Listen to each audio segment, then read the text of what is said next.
You'll never make any more progress than what you can imagine. I think it was Albert Schweitzer who said, what is bad is not that man lives and dies, but what dies within man while he lives.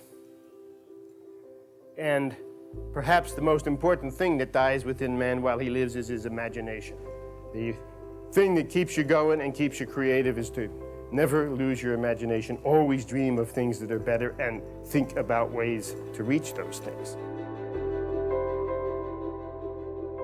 He was addicted to innovation. When you heard him speak, it was clear it's a company to create things that are better.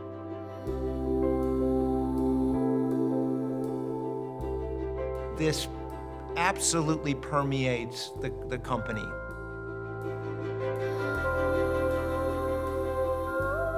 What is unbelievable to me about Dr. Bose is that he dreamed of a place in which all of us had the opportunity to fulfill our own personal dreams.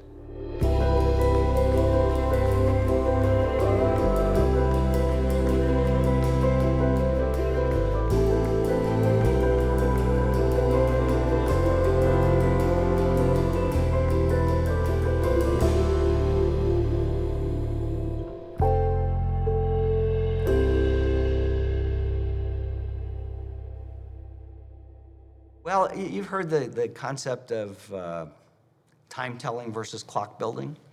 So, you know, somebody could be a great time teller, and as long as they're alive and they're there, they can tell you the time. But if you could build a clock that future generations could use to tell time, then it has staying power, it's lasting, it's regenerative. And Dr. Bose was a great inventor, but he built a clock that can churn out inventions long into the future. I was born in Philadelphia in 1929. Growing up in this country in those years was very interesting, especially with an Indian father and an American mother. It turned out that I had great interest in things electrical. We didn't have enough money to buy new trains, and so I would buy scrap ones, and then I would fix them. But that gave you all the interest in repairing things. My dad, he was just fascinated by electronics and started repairing radios. And out of the basement in high school had a radio repair shop. It became widely known throughout Philadelphia, and all the guys in the shops that sold the vacuum tubes knew my dad. I had a burning desire to learn how to design these things. Then it came time in '47 to go to school. I really thought, this is it. I mean, this is survival. I don't know how I'm going to last one term in here when I saw the competition. I was the first one in the cafeteria at 7 o'clock every morning. I just studied and studied and studied. And lo and behold, I got grades enough to get a scholarship. Amar is a brilliant man in general, mathematically very, very deep. He had been thrown into situations that were beyond what he thought he was capable of, and yet he learned that sooner or later he rose to the occasion. He felt that the lesson for him, which he shared with us, was that you are capable of much more than you think you are. And sometimes as the teacher, the best thing that teacher can do is jolt you by throwing you into something where you feel like you've been thrown into the deep end of the pool. After he graduated, he had a conversation with a professor who told him that he would like him to come back to MIT and teach. And he said, absolutely not. He said, I have no interest in teaching. All I want to do is research. He said he was in the pool at MIT one day, and as he got out, someone extended his hand and said, congratulations. I said, for what? He said, the fall catalog's out at MIT, and you're on the faculty. I didn't have the wisdom to know that I, in fact, would really enjoy teaching. And given my choice, I would have never done this. What I found out is there's one key secret to the whole thing. Whatever job you're given, and that wasn't one that I looked forward to, ask yourself, how can I do that job better, in fact, than it has ever been done before? Here's time here, and I will put years. His teaching became legendary. Not only are you learning about acoustics, but you're learning about life. And vertically, we will plot knowledge. He loved mentoring. Students just followed him like the Pied Piper. They just went with him. And it started off very high. By about 59, it was down here somewhere. And it began turning around in 59, and it's come up a little bit since then.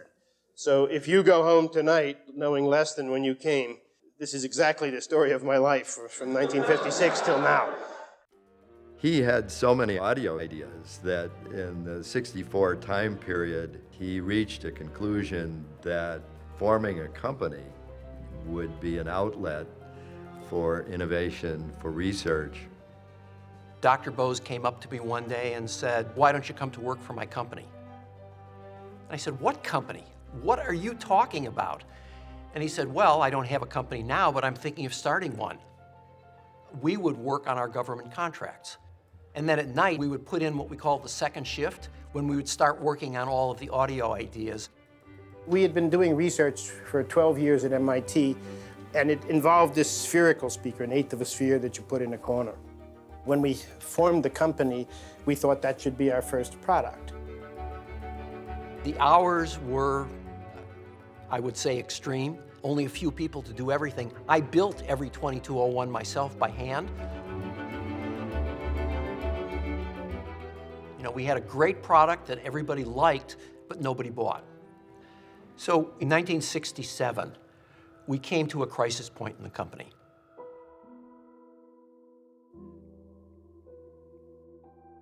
You have to have the courage to be different. You can never do anything better unless it's different. So when it came time to figuring out whether we would be in the audio business and how we could come up with a new idea, what Dr. Bose said is, "Look, I want to go away and think on my own."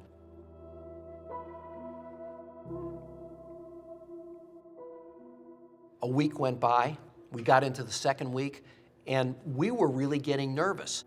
You know, maybe he's not okay. I visualized that thing. It happened automatically. You can't do it by purpose, but I literally saw that thing in thousands and thousands of homes. I knew that whatever was going to come out of this thing at the end was going to be right for the home and was going to outperform anything that ever been in a home before, and therefore people would want it. Finally, he drove up, and he got out of his car, and he had a sheaf of papers with him, and he said, "I have an idea." And in January of 1968, the 901 was introduced to the marketplace.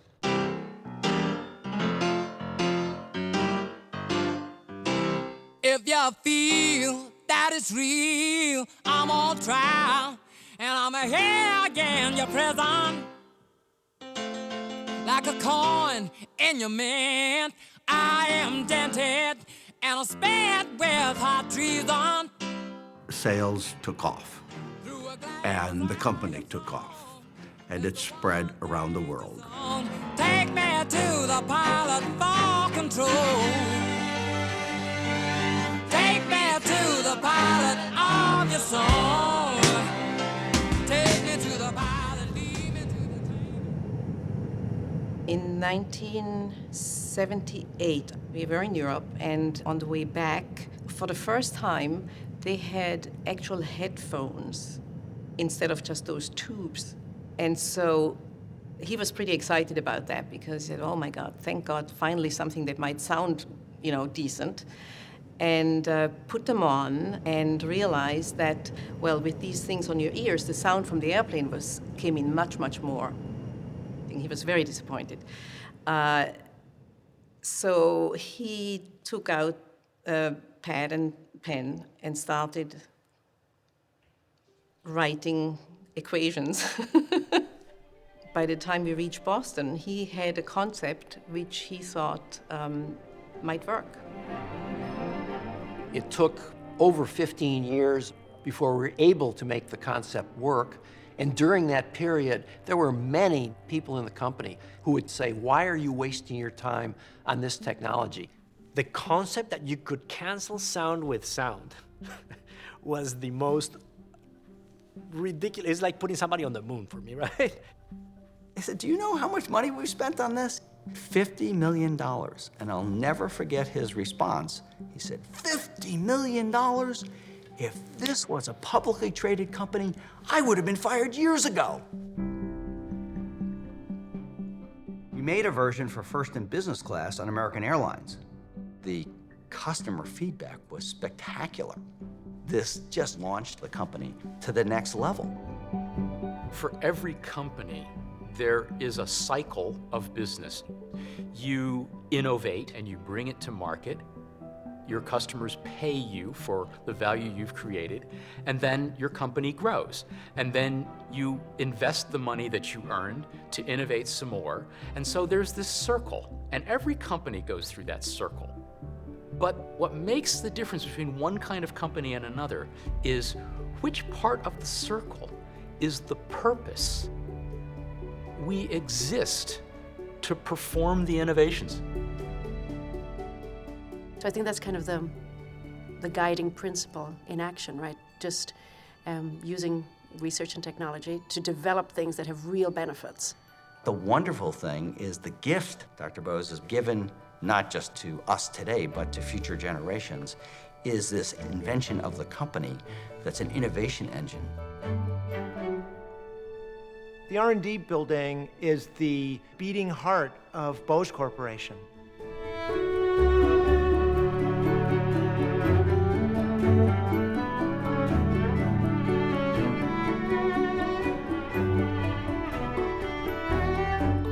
And it happens, right? Again, if it's the noise-canceling headphones or the Bluetooth speaker or a home theater system, you're guaranteed the first time a customer experiences it, moment of surprise, right? Where people make this kind of trout face. When you design a speaker, you have to understand that that speaker is going to be placed in somebody's living room. So what we did is in the R&D center, we built living rooms of all different sizes and shapes.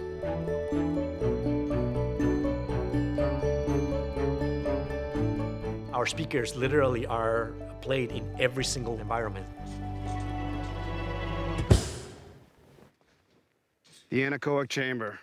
The anechoic chamber is extraordinarily quiet. There's no reflections in there. This is where it all starts for speaker development. We're in the bunker. We take speakers and the full product and we put them in the room. They run for a bare minimum of 50 days. Other things that are in development will run for 7 years or more. There's a variation of white noise called pink noise. We also have the torture disc. If you want to see if the gear is going to live, play Norwegian death metal. It's going to get real loud. Are you ready? Okay.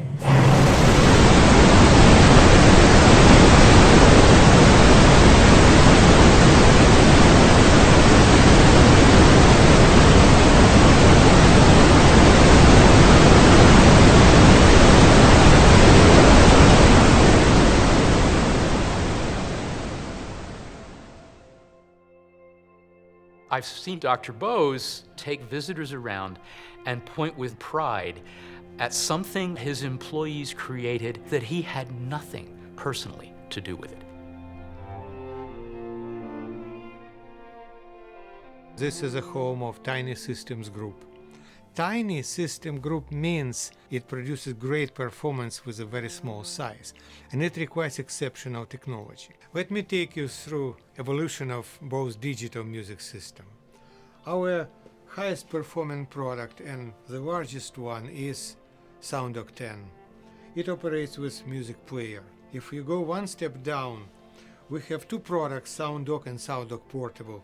They are much smaller, but allow you also to get very good digital music sound from players. For users who want ultimate portability, so they will be able to take speaker with them, we created SoundLink Mini. SoundLink Mini has great sound, almost as good as SoundLink, but offers you opportunity to take it with you and put it even in a small bag. Let's listen to it.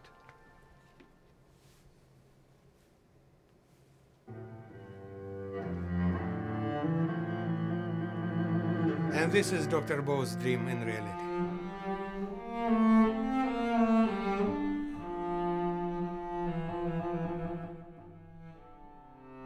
I got a call and said, Dr. Bose has been rushed to urgent care up at Leahy Clinic, and we don't know if he's going to make it through the night. He was in a hospital bed in intensive care. His son Vanu had come into the room as well, and he started playing one of Dr. Bose's favorite classical pieces and had Bluetooth connected it to a SoundLink Mini that I had in my pocket. And I pulled the thing out and I put it right in front of him, right in front of his head, and just saw him enjoy that classical piece. And he was fulfilled.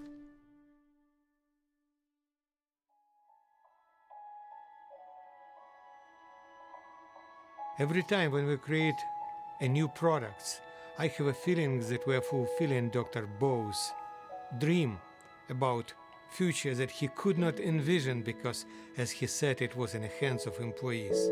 I think Dr. Bose would be very proud of this product. For its size, this speaker has unprecedented performance. So people would ask, what's your vision for the future of the company? And Dr. Bose would say, I'm not the one who's going to be driving the future of the company. It's you. It's going to be in your hands in the next generation of leaders. And so there is this question, who or what could possibly be the same kind of steward that he was as an owner of this entity called Bose Corporation?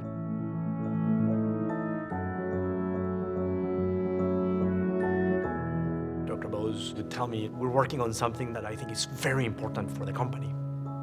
I never really completely understood what he was talking about until the day that they announced the gift.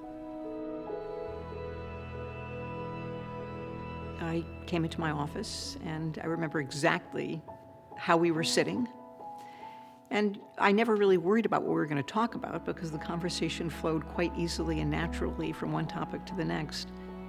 And he told me that he had decided to give the majority of the Bose Corporation to MIT. And I remember sitting there with, tears come to my eyes just remembering it, with, tears coming to my eyes, and looking at him, trying to figure out what he had just said. And I stammered insufficient thanks. But then I said, but you've neglected to tell me something very important. He said, what's that? I said, what would you like MIT to do with these resources? And he said, whatever you think is best.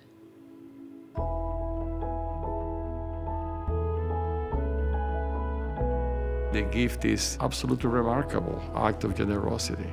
We benefit from how well the company runs itself, but we have no say on how the company should run itself. You can only marvel at the concept. His gift goes on. I teach, I have students. They all know what I learned from Amar Bose. Many of them have gone on and they're carrying that forward. The gift is the gift to MIT, and also the gift was to the employees of Bose Corporation. And the beauty of it is, as we do this and as we grow, we generate more profit to do more research, and we provide a dividend to MIT each year to support their mission to drive technical education and research. It's a beautiful synergy between MIT and Bose. Dr. Bose's gift means that Bose will be privately held forever. It's only the customers who we have to pay attention to. It's not stockholders or anybody else. We can focus on customers for the long run, building great technology and making them happy. It's exciting to see what could be coming out in the future and the areas that people are willing to risk to go into to be different. It has never looked so thrilling, so encouraging, as so bright as it does right now. The best things we've ever done are things no one was thinking about until they experienced them. And then they couldn't imagine ever living without them. Almost every day, something amazing happens here. Each one of us wants to delight and amaze, not just our customers, but each other. This is how we're wired. It pushes us to our fullest potential. So whether it's helping people sleep better or hear better, new automotive experiences, the future is wide open.